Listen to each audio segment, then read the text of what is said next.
कक्षा 1 से लेकर कक्षा 12 तक एक लड़की जब पढ़ाई कर रही थी तो हर कक्षा में लगातार टॉप आ रही थी। इसी बीच में उसकी एक लड़के से दोस्ती हो जाती है। लड़की बेहद गरीब परिवार से थी। परिवार की आर्थिक स्थिति इतनी कमज़ोर थी कि उसे पढ़ाने में असमर्थ था। जिस लड़के से दोस्ती होती है वो लड़का कहता है कि तुम पढ़ाई को जारी रखना और जहाँ तक भी संभव हो सकेगा मैं तुम्हारी मदद करूँगा। लड़का अच्छे घर से था, उसके पास पैसे थे, लेकिन लड़की के पास उतने पैसे नहीं थे और लड़का उसकी हर संभव मदद कर रहा था। लड़की धीरे धीरे आगे बढ़ रही थी। साल 2012 में वो लड़की यूपीएससी का एग्ज़ाम क्लियर करने के बाद आईपीएस ऑफिसर बन जाती है और जैसे ही आईपीएस ऑफिसर बन जाती है पूरे इलाके में शोर हो जाता है। उसके बाद वो ट्रेनिंग पे जाती है, पहली पोस्टिंग मिलती है और पहली पोस्टिंग के बाद जब लौट कर वापस आती है तब अपने परिवार को वो हकीकत बताती है कि एक लड़का है जो मेरी बहुत मदद कर रहा था। उसके बाद उस लड़की ने उस लड़के से शादी का इजहार किया। दोनों शादी करते हैं और आज दोनों हमेशा हमेशा के लिए खुशहाल ज़िंदगी जी रहे हैं और उनके लोग एग्जाम्पल देते हैं कि बुरे वक्त में लड़के ने उस लड़की की मदद की और वो लड़की आज भी उस लड़के के साथ हाथ से हाथ मिलाकर, कांधे से कांधा मिलाकर चल रही है। मगर आज की कहानी जो मैं आपको सुनाने जा रहा हूँ, इस कहानी में ऐसा नहीं होता है। लड़का मदद ज़रूर करता था, लेकिन जब वक्त आया एक अच्छा जीवन जीने का, लड़की साथ छोड़कर जाने को बिल्कुल पूरी तरह से तैयार है। ये कहानी आज घर घर में शेयर की जा रही है। इस कहानी को आज हर कोई जानना चाहता कि आखिरकार मामला है क्या। आदाब, नमस्कार, सत श्री अकाल। मैं उस्मान सैफ़ी। आज की जो सच्ची घटना मैं आपको सुनाने जा रहा हूँ, ये सच्ची घटना है उत्तर प्रदेश के इलाहाबाद की, जिसे है आजकल हम प्रयागराज के नाम से भी जानते हैं।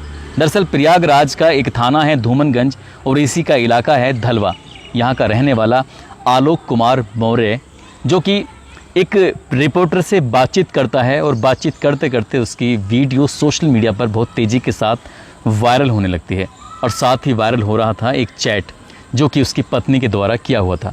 दरअसल वो बताता है कि 22 फरवरी 2022 की ये बात है। उसकी पत्नी की वो एसडीएम होती है और एलनगंज में सरकारी आवास पर वो रह रही थी। वो अपनी पत्नी को सरप्राइज़ देना चाहता था, ऐसा सरप्राइज़ कि उसकी पत्नी को बिल्कुल पता ना चले और चुपचाप वो घर आ जाए। आकर वो देखना चाहता था कि उसकी पत्नी कितना खुश होगी।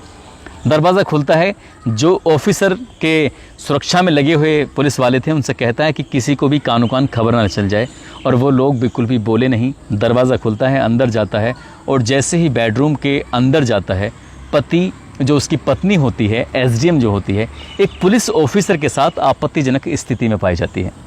वो दोनों एक दूसरे के साथ शारीरिक संबंध बना रहे थे और पति ने जैसे ही अपनी पत्नी को देखा तो उसके पैरों तले ज़मीन खिसक जाती है। वो सोचने पर मजबूर हो जाता है कि आखिरकार उसकी पत्नी उसके साथ ऐसा कैसे कर सकता है। जब ये वाली बात उसने अपनी पत्नी से कुछ कह नहीं पाता, आके चुपचाप सोफे बैठ जाता है। सोचने पर मजबूर हो जाता है। इसकी सोचने समझने की जो शक्ति थी पूरी तरह से छीन हो चुकी थी। आगे क्या करे क्या ना करे वो सोचने पर वाकई विवश था, मजबूर था। उसके बाद वो चल पड़ता है अलग अलग दफ्तरों में। कभी वो एसएचओ के पास जाता है तो कभी चौकी इंचार्ज से मिलता है, कभी डीएम से मिलता है तो कभी कमिश्नर से मिलता है, कभी वो डीजीपी से मिलता है तो कभी उत्तर प्रदेश के मुख्यमंत्री योगी आदित्यनाथ के दरबार में जाने के बाद गुहार लगाता है, तो कभी डीजी होमगार्ड के ऑफिस में जाता है, कहता है कि मुझे न्याय दे दो। भविष्य में उसे न्याय मिलेगा या नहीं मिलेगा, लेकिन उसकी कहानी जो सुन रहे हैं वो सुनने के बाद हर कोई परेशान हो जाता है कि आखिरकार कोई ऐसा कैसे कर सकता है। दरअसल कहानी शुरू होती है साल 2009 से। ये लड़का, इसकी सामान्य पढ़ाई हुई थी और पढ़ाई होने के बाद इसका पंचायती राज विभाग में सफाई कर्मचारी के तौर पर इसकी नौकरी लग जाती है साल 2009 में। ये रहने वाला है उत्तर प्रदेश के प्रयागराज के धूमनगंज का झलवा इलाके का। और जब इसकी नौकरी लग जाती है तो इसके परिवार के लोग इसकी शादी की तैयारी कर रहे थे, लड़की तलाश कर रहे थे और तलाश करते करते उनकी तलाश पूरी हो जाती है। चिरई गांव लगता है बनारस में, जो कि यूपी में ही है।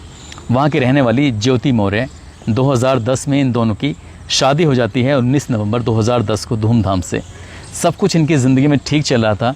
और जो इसकी पत्नी होती है ज्योति आलोक की, वो अपने पति से कहती है कि मैं पढ़ना चाहती हूँ, मैं आगे बढ़ना चाहती हूँ। जैसे ही उसका पति ये बात सुनता है तो उसे लगता है कि वो उसका खुद का सपना अगर पूरा नहीं हो सका तो क्या हुआ, उसकी पत्नी का सपना ज़रूर पूरा होना चाहिए।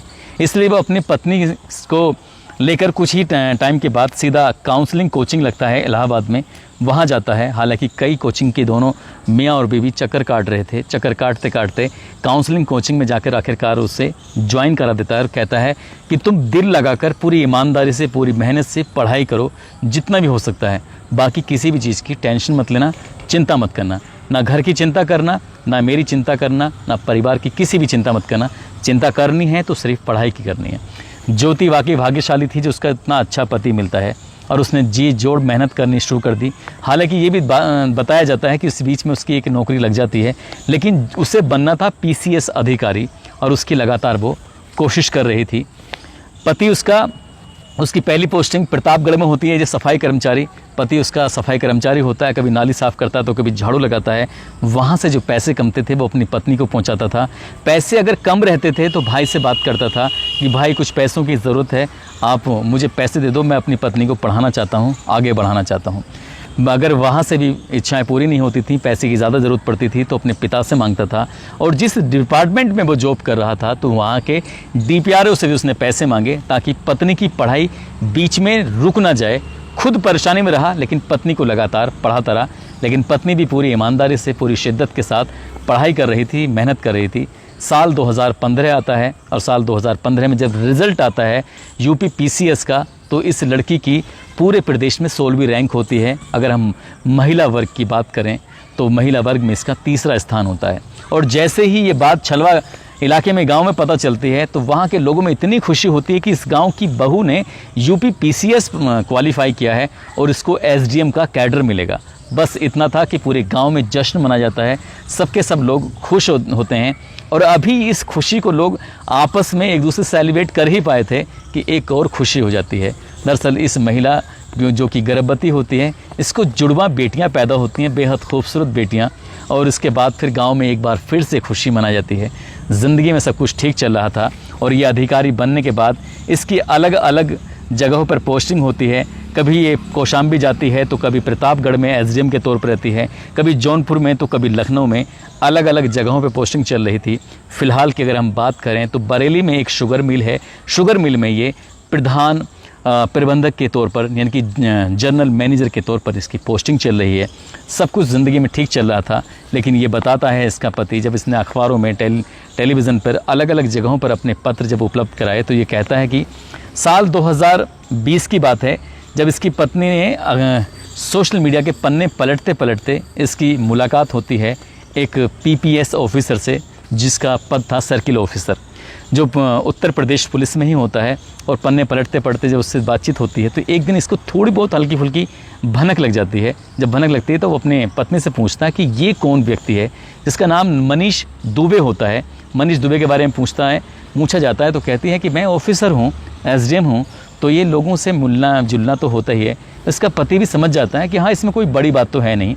मनीष दुबे जो है वो पुलिस का ऑफिसर है और ये SDM है। अगर किसी से बातचीत हो रही है तो इसमें इतना परेशान होने की या इसमें इतना ऐतराज़ करने की कोई ज़रूरत नहीं है। सब कुछ ज़िंदगी में ठीक चल रहा था, लेकिन ये नहीं जानता था कि आगे इसकी ज़िंदगी में बहुत बड़ा भूचाल आने वाला है। दरअसल 22 फरवरी 2022 को आलोक अपनी पत्नी को सरप्राइज़ देना चाहता था और वो अपनी पत्नी के सरकारी आवास जो कि एलनगंज में होता है, वहाँ बिना बताए पहुँच जाता है। वहाँ जो अपनी आँखों से देखा है, उस दृश्य को देखने के बाद इसकी आंखें खुली रह जाती हैं। दरअसल जिसको इसकी पत्नी दोस्त बता रही थी उस पुलिस ऑफिसर को, उसी के साथ वो आपत्तिजनक स्थिति में होती है। और जब आपत्तिजनक स्थिति में होती है तो बेहद परेशान हो जाता है। अब उसने चोरी छिपे से अपनी पत्नी की जासूसी करना शुरू कर देता है, ये देखने के लिए कि इसमें कितनी सच्चाई है कितनी नहीं है। उधर बच्चे बड़े हो रहे हैं, जो जुड़वा बेटियां हैं। आज की बात करें तो वो दोनों बच्चियां हंसी और खुशी लगभग 9 साल के आसपास की हो चुकी हैं। बच्चियों का क्या होगा इसका पता नहीं, लेकिन पति और पत्नी के बीच में जिस तरह से एक पुलिस ऑफिसर आता है और दरार पैदा हो जाती है, उससे परिवार और बिखरने की ओर होता है। दैनिक भास्कर की जो रिपोर्ट है वो कहती है कि 22 दिसंबर 2022 को आलोक ने अपनी पत्नी को एक होटल है मैरियर, जो कि लखनऊ में लगता है, वहाँ भी दोनों को इसने आपत्तिजनक स्थिति में देखा था।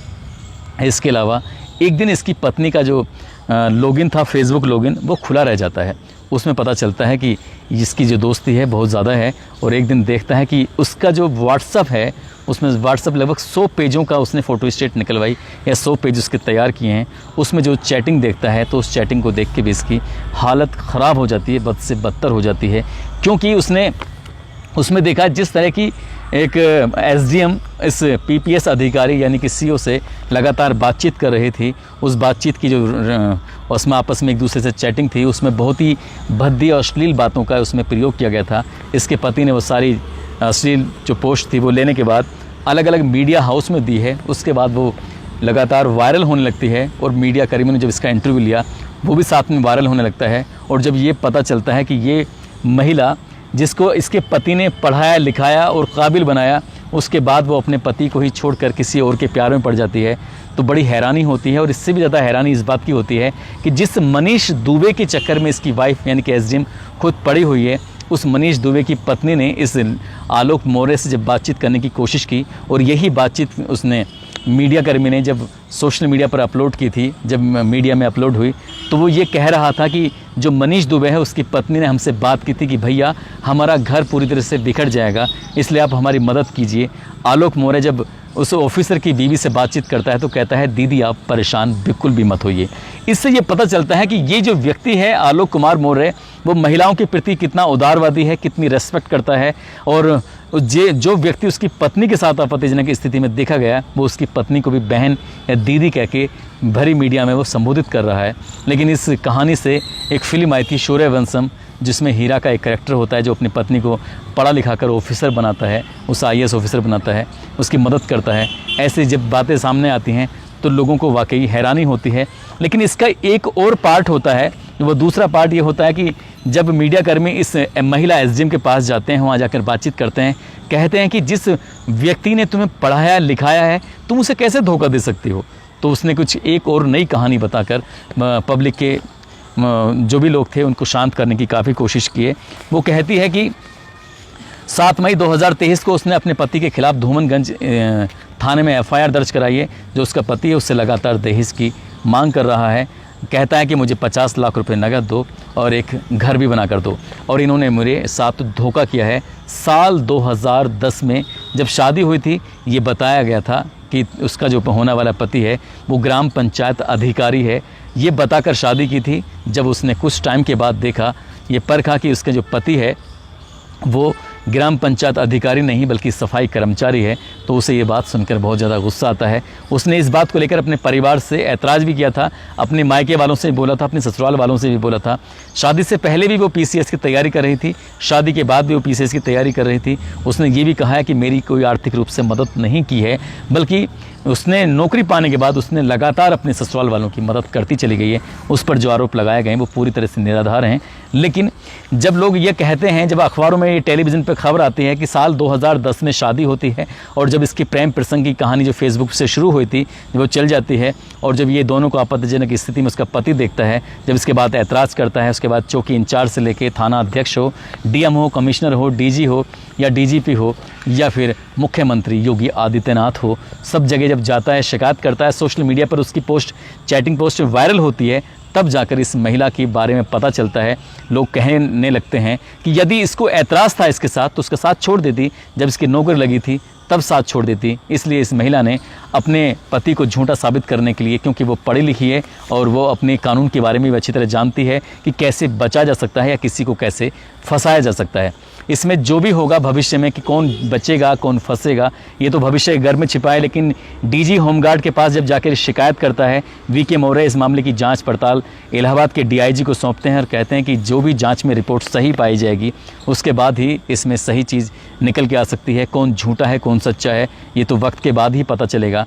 लेकिन अगर पति सच बोल रहा है तो वाकई इस महिला ने अच्छा नहीं किया। यदि ये महिला सच बोल रही है तो उसका पति उसके साथ अच्छा नहीं कर रहा है, क्योंकि इन दोनों की लड़ाई में 2 बच्चों की ज़िंदगी पूरी तरह से अंधकार की ओर जा रही है। उनका भविष्य कैसे संभलेगा, यही नहीं बल्कि जिस व्यक्ति से, जिस पुलिस ऑफिसर से इस एसडीएम का अफेयर चल रहा है उसकी पत्नी का क्या होगा, ये भी कई तरह के सवाल खड़े हुए हैं। इसमें प्रशासन को, इसमें शासन को उचित कदम उठाने की ज़रूरत है ताकि भविष्य में कोई कभी ऐसा कदम न उठा सके। दोस्तों, इस पूरे घटनाक्रम को सुनाने का उद्देश्य किसी को परेशान करना नहीं है, किसी का दिल दुखाना नहीं है, बल्कि आपको जागरूक करना है, आपको सचेत करना है। आप जब परेशानी में हो और जब आप किसी से मदद लें और आपके साथ जब अच्छा वक्त आए, तो अच्छे वक्त में परेशानी के वक्त वाले मददगार को ज़रूर याद रखें, उसे बिल्कुल भी ना भूलें, क्योंकि अगर ऐसा करेंगे तो कोई किसी की मदद नहीं कर पाएगा। आज की कहानी भी यही संदेश देती है, जब आपके साथ बुरा वक्त हो, आपकी मदद करने वालों के साथ आप हमेशा हमेशा खड़े रहें। आज जाते जाते आज हैदराबाद के हैं विजय सिंह और चेन्नई के रहने वाले हैं राजेश शर्मा। इन दोनों का जन्मदिन है, इन दोनों को जन्मदिन की बहुत सारी शुभकामनाएं, बहुत बहुत मुबारकबाद। साथ ही कुछ लोगों ने नाम लेने की अपील की थी, जिसमें निरहान खान हैं, आफ्ताब अंसारी, नीलेश यादव, कपिल भाटी, रूप सिंह, निषाद, मीरा गुप्ता, शिवम कुमार, फुरकान खान, अरशद खान, परवेज़ अहमद, हर्षित गुप्ता, माही त्यागी। आप सब लोग अपना ख्याल रखें, सुरक्षित रहें। जय हिंद, जय भारत।